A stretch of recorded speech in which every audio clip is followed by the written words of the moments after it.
Prabowo ini punya ketegasan yang luar biasa. Luar biasa. Tapi sayang pada dua jawaban ini sama sekali tidak punya ketegasan itu. Saya tegas akan menegakkan hak asasi manusia. Masalah yang Bapak tanyakan agak tendensius. Kenapa yang 13 orang hilang pada saat itu ditanya kepada saya? Itu tendensius, Pak Ganjar, ya. Itu tendensius. Prabowo tidak tahan untuk menjadi oposisi. Apa yang terjadi? Beliau sendiri menyampaikan bahwa tidak berada dalam kekuasaan membuat tidak bisa berbisnis, tidak bisa berusaha. Karena itu harus berada dalam kekuasaan. Kita ini bukan anak kecil, Mas Anies, ya. Anda juga paham, ya. Sudahlah, ya. Sekarang begini, intinya rakyat yang putuskan, rakyat yang menilai. Kalau rakyat tidak suka Prabowo dan Gibran, nggak usah pilih kami, saudara-saudara sekalian. Dan saya tidak takut tidak punya jabatan, Mas Anies. Sorry ya. Sorry ya.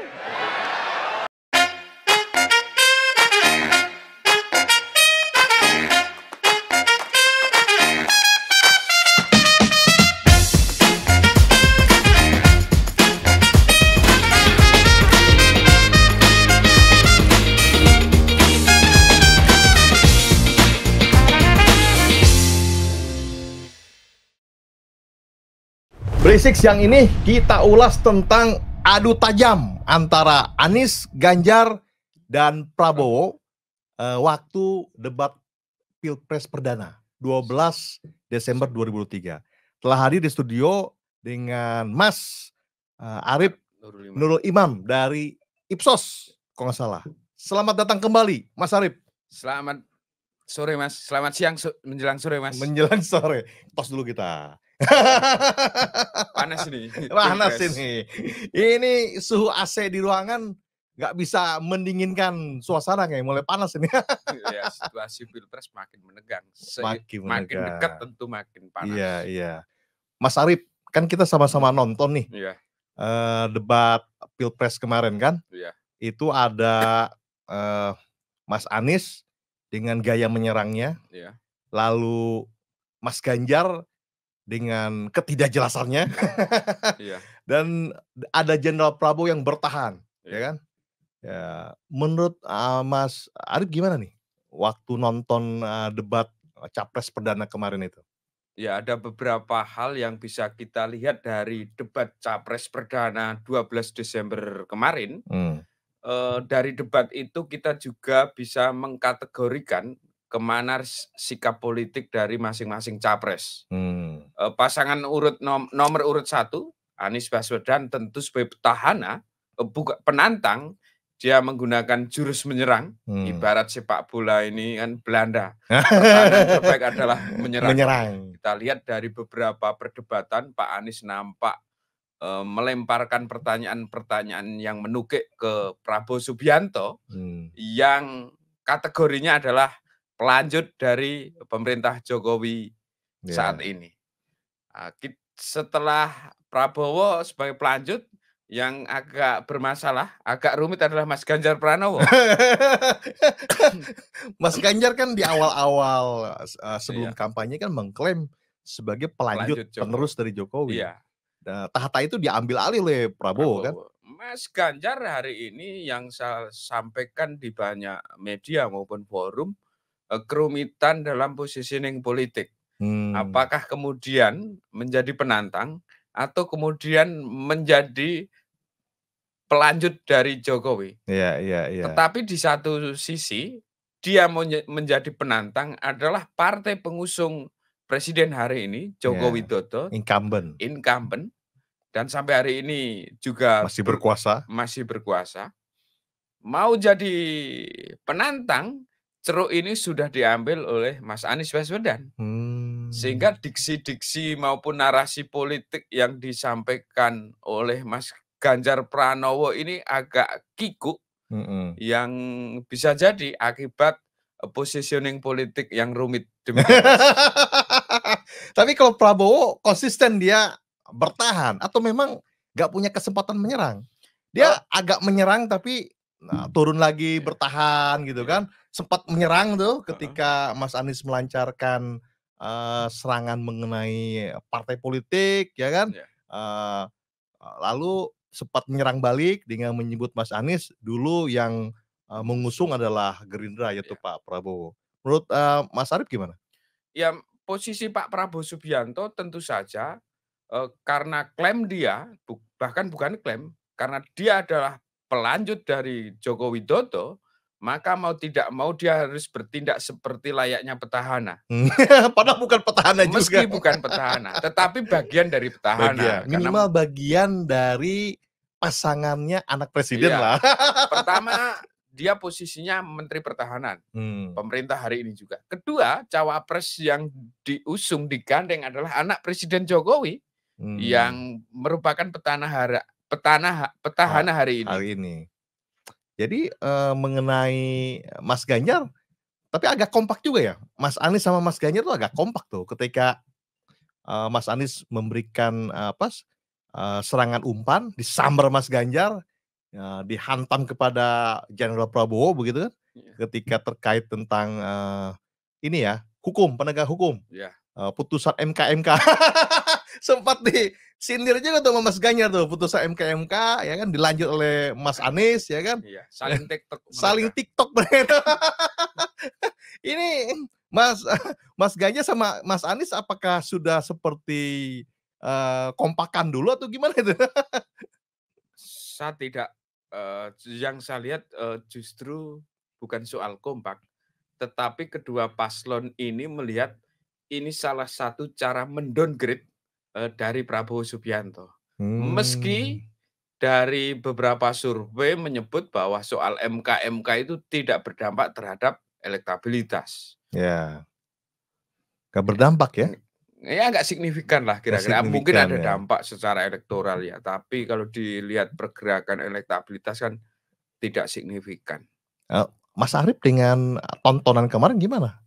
Seru, menegangkan, biasa-biasa aja, atau malah membosankan? Ya kalau kita kasih indeks nilai dari 1 sampai 10 ya 6,7 lah. 6,7. Seru banget sih enggak, tapi datar juga enggak. Tapi Pak Prabowo kemarin masih sempat joget juga tuh. Iya, joget kan simbol gimmick Pak Prabowo sehingga setiap momentum forum, terutama forum-forum penting, Prabowo Subianto tentu akan membawa gimmick tersebut dengan joget-joget. Tapi agak aneh kalau joget nggak ada musik loh, Mas. Nah itu masalahnya, agak dipaksakan. Mas Anies sama Mas Ganjar nggak punya selebrasi ya? Kan kalau Messi kan punya siu gitu kan? Saya tidak tahu konsep konsultan politiknya seperti apa, tetapi gimmick pasti ada, Mas. Gimmick ada. Mas Anies dengan sarung slompretnya itu, Mas Ganjar lari-lari. Lari-lari ya. Cuma kemarin nggak sempat lari-lari tuh, Mas Ganjar. Karena di forum, Mas. Kan kalau Prabowo kan masih sempat joget tuh. Walaupun nggak ada musik, joget tanpa musik. Mestinya kan Mas Ganjar juga lari-lari kecil dong, gitu ya. Atau Mas Anies bawa sarung.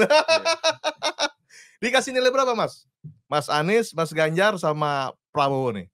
Dengan debat kemarin temanya tentang penegakan hukum dan HAM, kalau nggak salah tuh. Secara pemahaman materi sih menurutku ini orang yang paham semua. Cuma yang membedakan adalah posisi politik mereka. Jadi tiga-tiga ngerti ya sebetulnya. Ya, saya kira semua paslon ini orang ngerti semua. Orang sangat paham tentang masalah-masalah kebangsaan ini. Cuma masalahnya posisi politik hari ini di mana? Ini yang kemudian membedakan narasi-narasi politik yang dilempar. Coba kalau kemudian Pak Prabowo Subianto sebagai penantang atau sebagai oposisi, tentu dia akan seperti Anies Baswedan. Sebaliknya, ketika Anies Baswedan ini pelanjut rejim, tentu dia akan seperti Prabowo Subianto. Kalau soal substansi, saya yakin baik Mas Anies, Pak Prabowo, dan Mas Ganjar semua memahami ini persoalan kebangsaan ini. Paham lah ya. Iya. Paham, menguasai, pernah terlibat, pernah menjadi aktor. Iya, jelas. Cuma posisi politiknya yang hari ini terkait kepentingan elektoral. Itu yang saya kira saya lebih melihat itunya. Tapi sempat ada pertanyaannya agak melenceng nggak sih Mas, ketika Jenderal Prabowo menanyakan ke Mas Anies tentang indeks lingkungan hidup dengan anggaran 80T, itu kan agak melenceng. Kan bukan di bidang penegakan hukum dan HAM itu pertanyaannya. Ya isu kemarin kan debat itu temanya HAM, demokrasi, penegakan hukum. Melenceng dikit-dikit ya, tapi melenceng jauh sih enggak menurutku. Belum offset ya? Belum offset, karena lingkungan itu juga berpengaruh terhadap masa depan kita. Terus Mas Ganjar kan sempat harusnya menanggapi malah membuat pertanyaan baru tuh, sempat diingatkan oleh panelis ya, oleh moderator tuh. Mas Mada ya, tapi belum offset juga ya. Ya saya kira masih dalam koridor kalau perdebatan kemarin. Soal substansi ya itu tadi tergantung posisi politik. Saya tidak begitu tertarik melihat substansi karena bergantung capres ini posisinya apa. Posisinya apa dan siapa? Di mana? Iya. Cuma Mas Anies nyerangnya total kemarin ya? Iya, total football. Tanpa beban dia? Iya, tanpa beban. Nyerang. Jadi ketika dikritik soal mengenai Mas Anies diusung oleh Pak Prabowo di DKI, dibalas sama Mas Anies. Katanya Pak Prabowo nggak tahan di oposisi gitu kan. Terus Mas Ganjar mungkin ya tadi ya. Mungkin karena slogannya Mas Ganjar hitam putih, jadi tengah-tengah dia.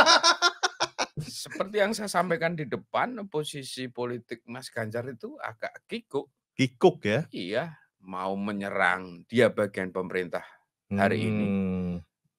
Tidak menyerang, posisi dia dirugikan. Posisi dia dirugikan. Karena posisi sebagai pelanjut atau pewarisnya sudah diklaim oleh Prabowo. Dan itu paling legitimate. Ya karena ada anaknya presiden. Karena ada anaknya presiden. Paling legitimate mengklaim sebagai penerus Jokowi adalah Prabowo Gibran. Karena ada anaknya. Tapi ada adegan yang cukup heboh juga loh tuh Mas.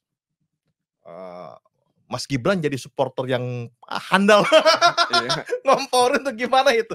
Secara etik gimana tuh ya? Ini Mas Gibran kan masih muda ya, 36 tahun. Ya mungkin secara psikologi, emosi, aspirasi atau aktualisasi dari dukungan terhadap Prabowo Subianto yang melakukan debat.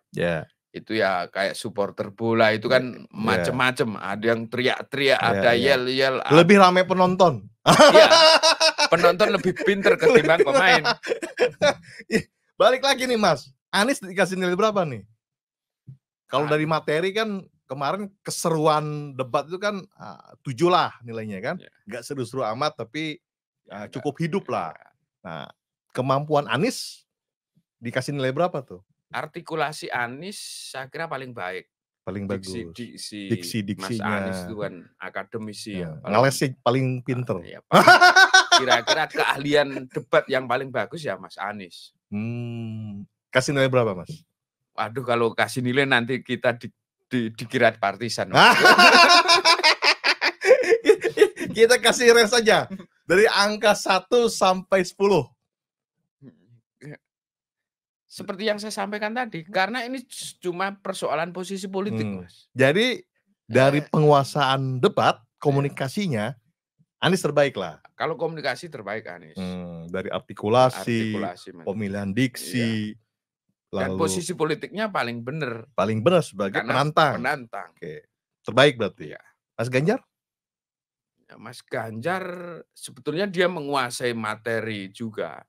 Cuma memang kerumitan karena posisi politik tadi. Sehingga agak, posisinya rumit. Iya, agak kikuk mau keras. Saya bagian dari pemerintah dan mau mengklaim sebagai penerus pemerintah, nggak bisa.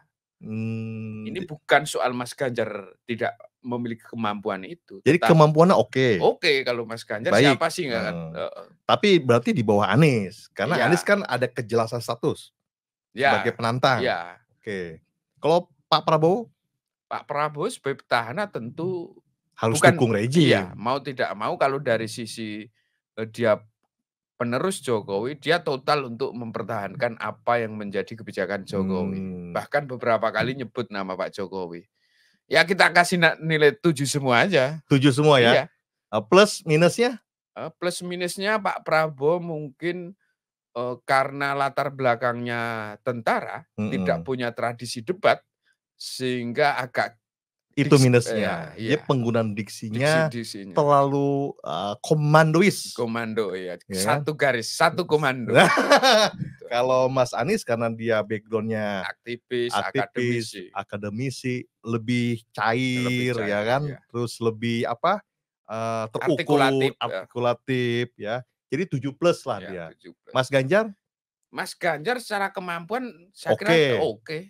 Cuma tadi dia kan membawa background juga tuh, background cerita, sudah berkunjung dari ujung Papua hingga ke ujung Aceh, menghimpun aspirasi, ya kan, untuk menyampaikan dibuat dalam rumusan visi misi dia katanya kan.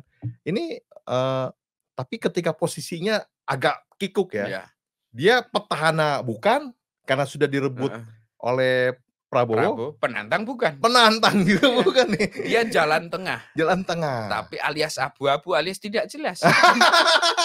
Itu kan rumitnya Mas Ganjar di situ. Kalau artikulasi gagasan Mas Ganjar bagus. Oke, ya kan. Tapi lebih runut Mas Anies karena dosen lah dia. Cuma Mas Ganjar ini kan aktivis juga ya. Dia ditempa dari bawah juga. Cuma kalau keruntutan diksi Mas Anies lebih bagus. Cuma kalau penguasaan persoalan HAM, demokrasi saya Mas kira Ganjar oke juga. Prabowo mungkin 7-, Anies 7+. Ganjar nih bisa 7+ bisa 7- karena posisinya nggak jelas. Posisi bukan karena Mas Ganjar tidak mampu, cuma posisi politiknya. Backgroundnya sih sangat menguasai ya. Iya.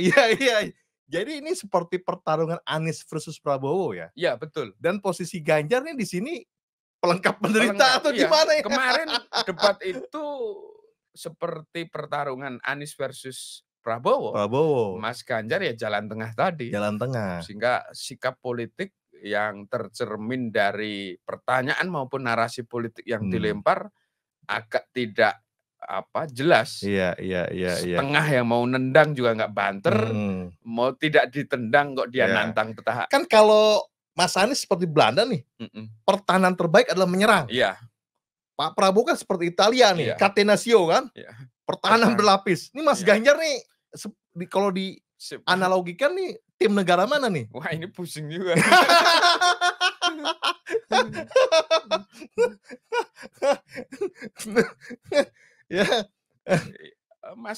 Mas Ganjar ini yang saya dengar ini akan membangun narasi perbaikan. Tetapi perbaikan itu bagi saya kan sebagai jawaban, sebagai jalan tengah terhadap posisi politik tadi. Tetapi apakah itu bisa membuat elektoral Mas Ganjar naik? Tentu masih perlu kita lihat. Kalau jalan tengah kayak gimana saya belum ngerti juga nih. Satu status quo, satu penantang, satu jalan tengah. Nah, itu tanya Mas Anies, Mas Ganjar atau timnya. Ini kan saya kira Mas Ganjar dan timnya sedang memformulasi sikap politik terkait dilema tadi. Posisi politik antara keberlanjutan dan penantang. Formulasi apa yang paling cocok dan relevan sehingga Mas Ganjar bisa diterima oleh publik dan pada gilirannya bisa mendapat simpati publik. Kalau dari data yang kita miliki atau dari banyak survei, posisi Mas Ganjar seperti ini kan kemudian tidak menguntungkan secara elektoral. Iya. Karena abu-abu tidak jelas tadi, jalan tengah. Itu sehingga ya bisa jadi persepsi publik melihat Mas Ganjar ini kan antara perubahan atau tidak. Ya, kan kalau Mas Anies kan sekarang sudah mengklaim sebagai antitesis Jokowi nih. Iya. Slogannya perubahan, ya kan? Pak Prabowo nih pelanjut karena dia mengklaim sebagai pewaris. Iya, pewaris saat ini mengklaim pewaris tahta nih sekarang. Mas Ganjar kan mengklaim pewaris tahta udah nggak bisa nih. Karena kan di satu sisi ada justifikasi untuk Jenderal Prabowo, ada anaknya presiden di situ. Tapi untuk menyerang seperti Mas Anies mungkin agak sungkan juga karena partai pengusungnya berada di pemerintahan ya. Itu yang saya sampaikan sejak awal bahwa posisi Mas Ganjar ini mau sebagai penantang sehingga mengkoreksi kebijakan Jokowi juga secara politis agak susah. Karena Pak Jokowi merupakan kader PDIP yang hari ini partai penguasa. Mungkin Mas Ganjar bisa dianalogikan seperti tim Brazil mungkin. Bisa jadi. Menari-nari. Menari-nari. Ya kan, mau menyerang, ya kan, bola udah di depan gawang, diputer-puter dulu, ya kan? Situasi bisa gol, bisa enggak, bisa kebobolan. Tapi semua dapat nilai 7 lah. Ya, merata aja, Mas. 7 ya? Iya. Anies 7+, Prabowo 7-, Ganjar 7 lah. Ya kan? Nanti kita bisa tonton tuh, Mas Arif, sesi selanjutnya. Kalau nggak salah tentang ekonomi. Ya, ekonomi pembangunan dan lain-lain. Ekonomi daerah kayaknya. Ekonomi daerah. Oke, jadi masih imbang lah ya? Ya, imbang. Kalau secara substansi, saya yakin ketika Capres ini semua menguasai materi kebangsaan, isu-isu demokrasi, HAM, penegakan hukum dan lainnya. Cuma Pak Prabowo sudah punya selebrasi. Iya. Joget tanpa musik. Iya. Ya kan? Pak Prabowo sudah punya gimmick politik yang dengan mudah digunakan untuk menarik perhatian publik. Gemoy. Ya kan? Kalau Mas Anies kan belum mewabah istilahnya. Belum mewabah. Mas Ganjar juga sama. Juga belum. Karena mungkin lama, move on-nya agak lama nih. Lagi reformulasi posisi politik. Reformulasi posisi politik. Berisik.